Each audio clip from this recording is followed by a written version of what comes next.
Hello and welcome. My name is Gabe Letterman, and I am the admissions representative for the DeVos Graduate School at Northwood University. My role is to guide you through the admissions process and act as your advisor through the enrollment process. Our agenda for today will be as follows. An overview of who Northwood University is and the DeVos Graduate School. We're going to discuss our GM partnership and the MBA program curriculum. You're going to hear from a current faculty member who will speak on creative solutions for the tough problems. We're also going to be talking about scholarships and the admissions process. And at the end, we're going to have questions and wrap up. During this whole webinar, if you do have any questions, look to the right of your screen where you can answer or where you can type in the questions, and I'll be there to answer them for you, okay? So let's get started.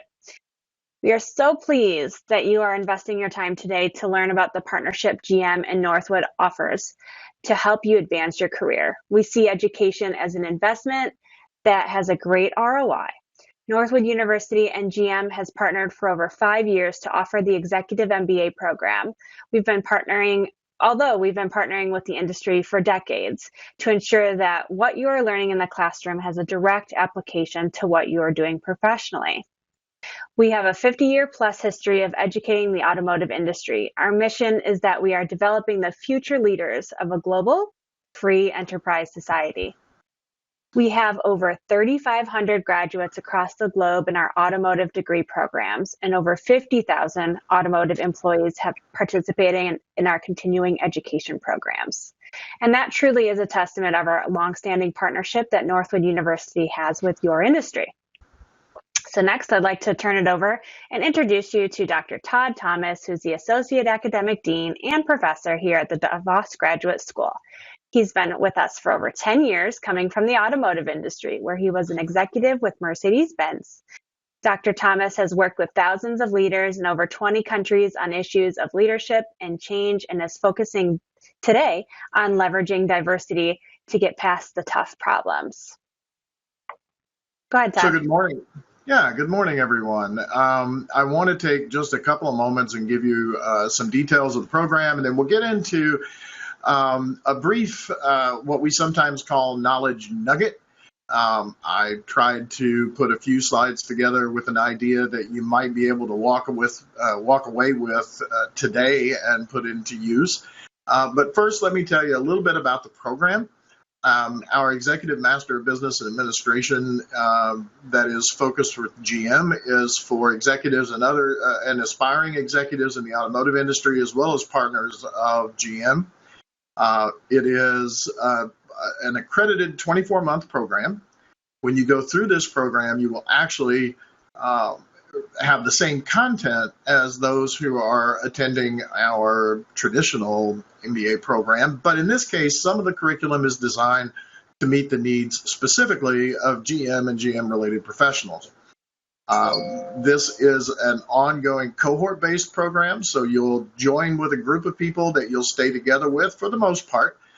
There may be a class or two where some other students are participating, as we have found that having that opportunity sometimes expands the conversation in a way that's very helpful. But at the same time, there are plenty of opportunities in each class and then some specific classes that are GM focused only. Our focus at the graduate school here at DeVos is that it's all about application. So you'll find that our courses are not overly academic. And the idea is that what you learn, you can put into play and actually use in your work pretty much right away.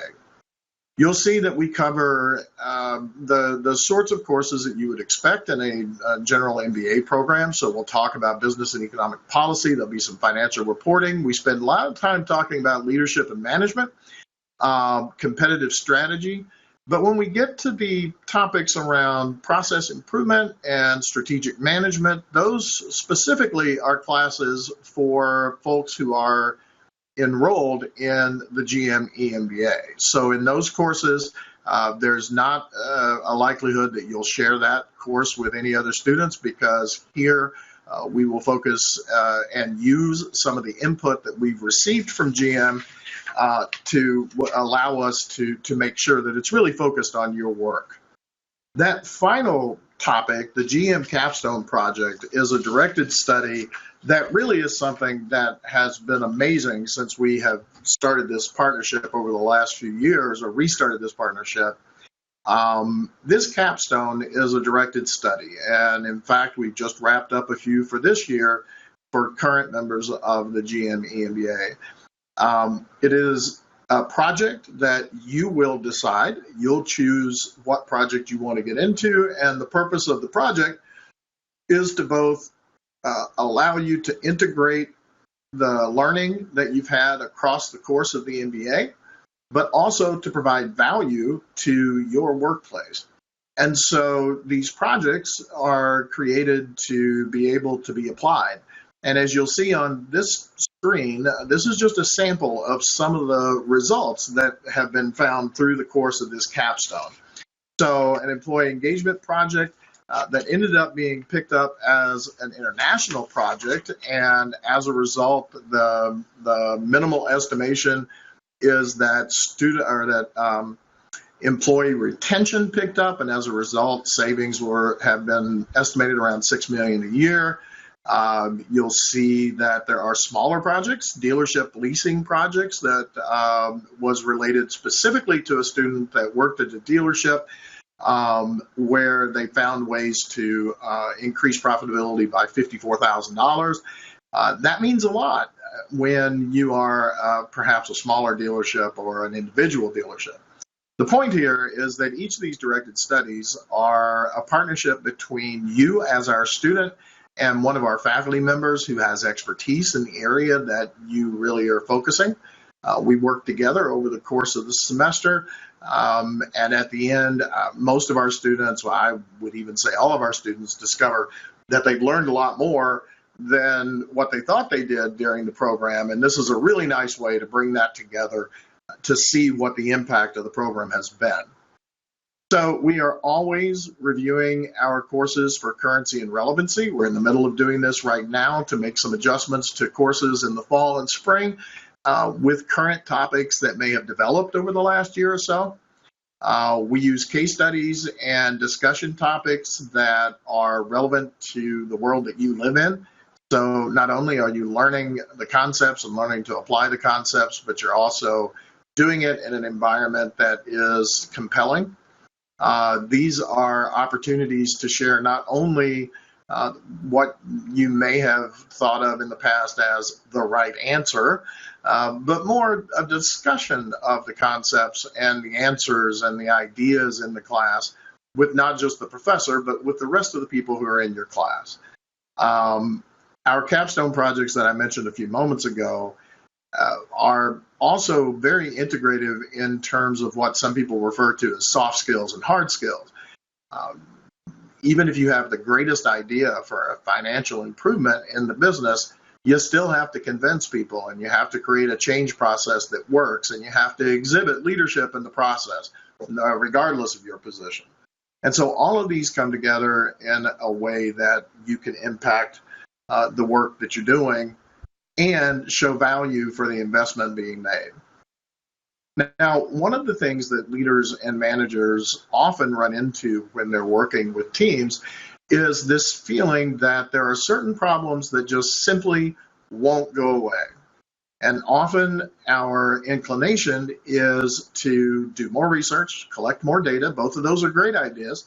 Go to the experts, find out what the experts think, also a great idea. But sometimes it still doesn't help solve the problem. And so what I'm going to talk about here for a few moments is the issue of diversity, but in the context of diversity of thought. Now, I keep looking at my watch because, as I tell people, I am my favorite speaker, and I can talk about stuff like this for a very long time, but I'm just going to give you kind of a top-level thought process about how you might be able to approach problems a little bit differently. You may have resources that are within an arm's reach that you haven't really thought about. And when I talk about diversity of thought, I'm not necessarily talking about gender or race or ethnicity or generation. Now, in some ways, it is related because often these definitions of diversity mean that the people that are on our team have different experiences and as a result may have different perspectives. But the focus here is on creating an environment that allows you to crowdsource. And in this sense, I mean crowdsource as in around those who are nearby. Experts have a place, but one of the things that we typically do if we have a sales problem is we ask a sales expert. If we have a marketing problem, we ask a marketing expert, finance, and so on. And this is great, but the problem, actually, there are a few problems with this. One is when I speak to that sales expert or finance expert, they use a specialized language. They use a language that is meaningful if you're in sales or if you're in finance, but because it is specialized, it puts constraints on our thinking. We stay within the language that we're using. The other thing is prior experience sometimes is a barrier to creativity. I've seen problems that look like this before. I've come up with solutions, therefore my current solution should fit this problem. Well, that works if the problem is exactly the same, but in most cases, there are some nuances and some differences. If nothing else, it worked for me 25 years ago. Today, the world is such a different place, the tools are so different that it may not work at all. These prior solutions then keep us from being able to think sometimes of new ones. And expertise is developed through the learning process. And there's an interesting paradox to learning, and that is, as I learn various approaches and various ideas, those become solutions to me, and as a result, they limit my creativity. This is one of the reasons, by the way, on a side note, that we approach our classes the way that we do in a very interactive kind of way, because we want new ideas out there and we want people to explore those. Now, I'm not suggesting that suddenly you push the experts away and you bring people together that have absolutely no interest on any of this. But what I am saying is to get your team involved. Now, your team may be formally the people that report to you. It may be the people with whom you work. It may be people that you know in other areas that would be willing and interested in the problem. And there are various steps that we need to take, but I'm going to focus on one for now, and that's permission. Often team members fall into this path that we've set for idea generation, for problem solving, and so forth. And they need to know when you bring this group of people, some of whom may not necessarily have expertise, or at least not as much expertise as others, when you bring them together to discuss the problem, that it's okay that they share broader ideas and observations. By the way, this is a challenge to you that I'll talk about in a minute. Another thing that's really important is to let the team know that it's okay that there are different opinions about the approach. In fact, that's the point. This goes beyond brainstorming. Brainstorming has sort of a linear approach, and here what we're saying is, if your view of this is different, say it, tell it, put it out there, and let us figure out what to do with it. Because each of those different opinions have potential impact. And then one of the most important things, if this is a team that reports to you and you're trying to deal with one of those nagging problems, is to reassure and then act in a way that reinforces the notion that it's okay to disagree with you.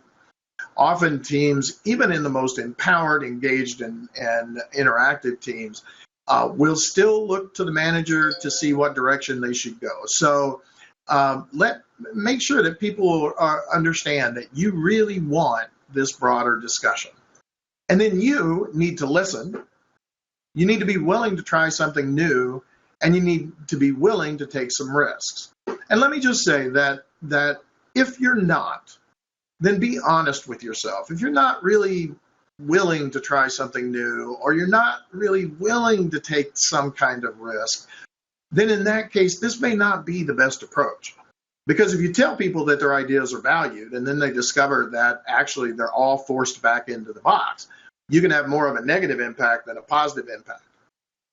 So here's what I'm going to suggest that you do today, is think about a problem that you've got back at work that you and your team are frustrated about or just isn't working the way you would like it to do.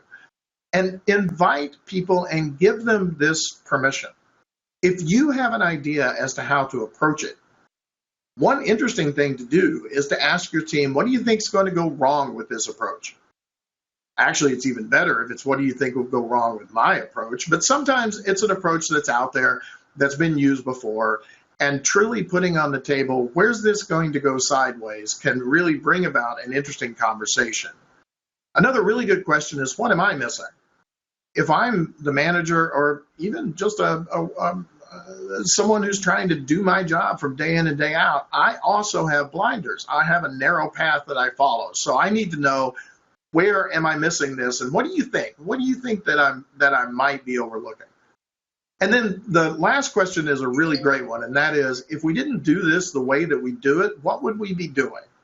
That's the way I ask it, and sometimes people kind of look at me with a puzzled brow, and what I'm really trying to say is, if we didn't do this exactly this way, and we had to reinvent our approach, what would that approach be?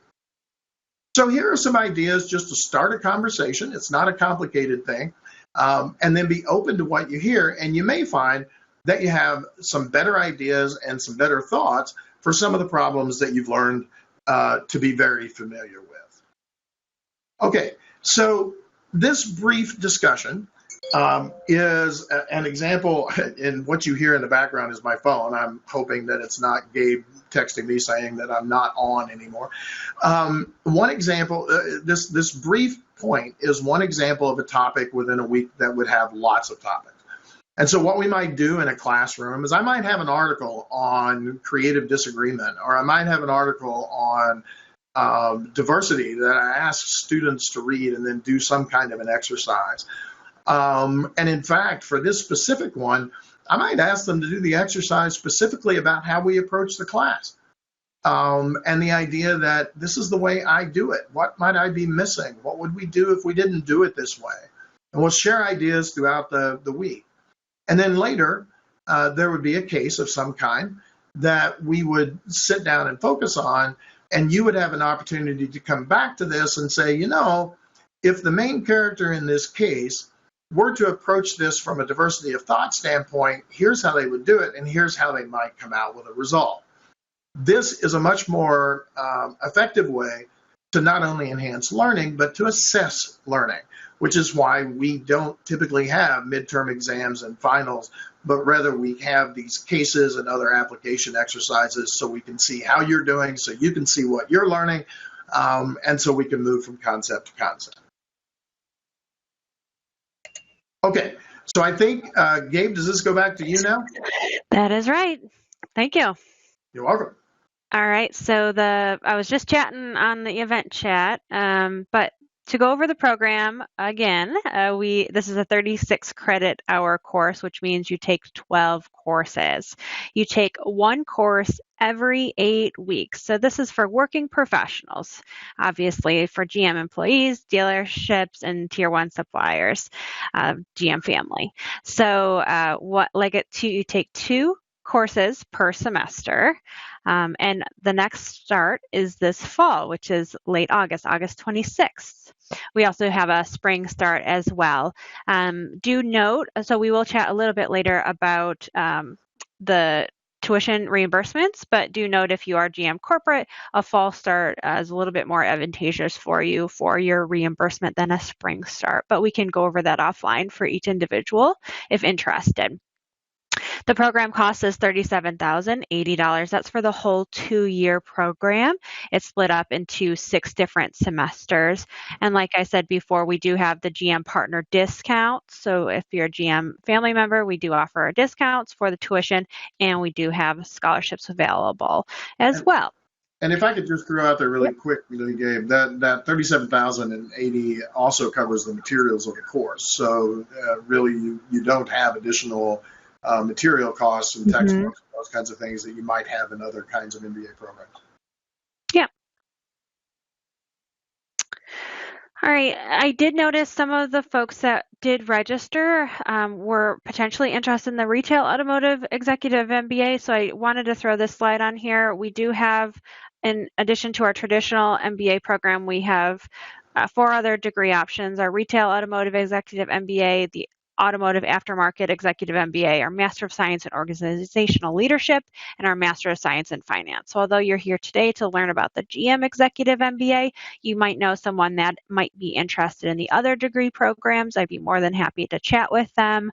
Our executive MBAs are set up much like the GM Executive MBA, 36 credits online. The automotive aftermarket is a hybrid as well, but fall and spring starts. So if you are on and have an MBA, you might be interested in our Master of Science in Organizational Leadership. We've had folks go through both programs or do a dual with the MS Finance. So we're open to discussing all options with you. Go ahead, Todd. All right, so you might be saying, all right, I liked what Todd was saying. I want to hear more about that. What Gabe was saying, yes, I want to start the program this fall. How do you sign me up? And our admissions process is pretty simple. We don't require the GRE or GMAT test scores. So what you have to do is complete an online application. You can see apply.northwood.edu. You need to submit all of your transcripts. So that means you need to have your bachelor's degree in order to start in this program. So any and all institutions that you have attended, if you do have a master's, we do need to see those transcripts as well. You do need to submit your current resume. And you do have an interview with an admissions representative. So basically, you take all of this and put it together, and then it goes up to the dean's office for review. If you're an international student, we do have some GM folks that are international. There are a couple extra steps. We can talk about those offline as well. All right, I do have, I think the next slide is the question slide. Is that correct, Todd? Yeah, so there is a question on the event chat about what scholarships are available. We have we have a private donor scholarship that's available for this program, and we also offer the discount to GM family members as well.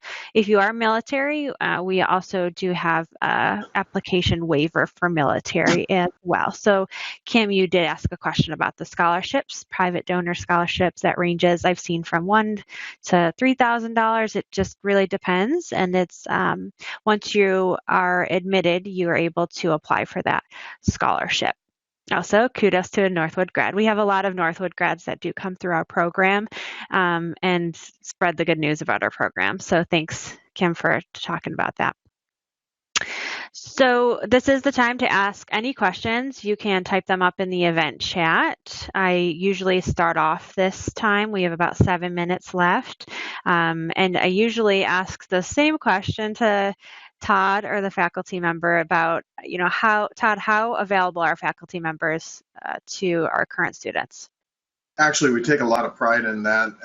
Our faculty members are excited about the program, about what we do and how we work, and so I think you will find that faculty is very available. For online programs, of course, sometimes the challenge or the concern for students is that they will have no idea who they're taking their class from, or it will feel like they're just doing something in an automated way. We do pretty constant faculty training, instructor and training, other kinds of engagement that makes sure that one of our principles is to be there for you. So while some of us will say, "Hey, could you give me a Saturday off here?" Most of us still don't really do that. I mean, it's hard not to check in. Every course has an Ask the Instructor discussion board that is a fast feedback.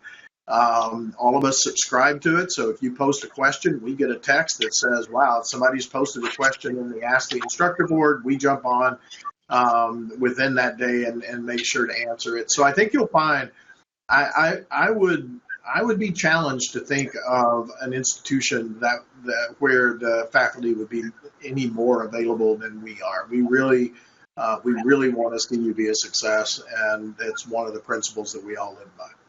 Thank you. And another question is, what is the time expectancy that students should expect to spend outside of class? So for a full-time program, and there are some things that we don't just make up. By being Higher Learning Commission accredited and ACBSP, which is a business accreditation, there are certain things that we need to make sure of. And so you will probably, and this is tough because part of that question is from week to week. And so one week may be light, another week may be heavy, but on average, you're going to spend 9 to 12 hours outside of class. But remember, you're in an online environment, so outside of class is kind of a funny thing too. But that includes reading the material, reading the articles, responding on the discussion boards, doing whatever papers, writing, or anything like that you have to do. But it is worth considering in your schedule and in your thought process about, can I carve some time away every week to make sure that I'm getting the work done and the preparation done that I need to. Most students find actually that they will set up a pretty consistent schedule with their family and other things that say, okay, from this time to this time, I am doing my work. But we rarely have anybody that finds that it's unobtainable. What really happens is at the very beginning, you figure out a rhythm for making it work. And we actually know that so much that our first class or so is designed to help you also sort out how you're going to do this as you go forward. Thank you. And like I mentioned before, this is designed for working professionals. And so we have district managers that are traveling all the time or have families and, with some job promotions and job switches, our students still find the time and really enjoy the program and the discussion, especially right now, learning from everyone in different departments at GM. It's an exciting time to be a part of this program. So we have 3 minutes left. I do want to respect all of your time. I did notice on the registration, a lot of you put that you're interested in starting this fall. So it is the end of July and our program starts the end of August. So sooner than later, we need to talk and get in all of your application materials. All of them need to be in and you need to be accepted at least 1 week prior to classes beginning. So truly, we don't have a lot of time. So let's connect. You can see that my information is on this slide and so is Dial Delaney. She's my team member. We'll be contacting you later this week. You'll get a recording of this as well with information on how to apply. But let's keep in contact. And if you're interested in starting this fall, I'd be happy to help. We'd be happy to help get you going for this fall. So. With that being said, I really want to thank you for your time and thank you, Todd, for My pleasure. your time as well. And we'll be reaching out to you guys. So thanks and have a great afternoon.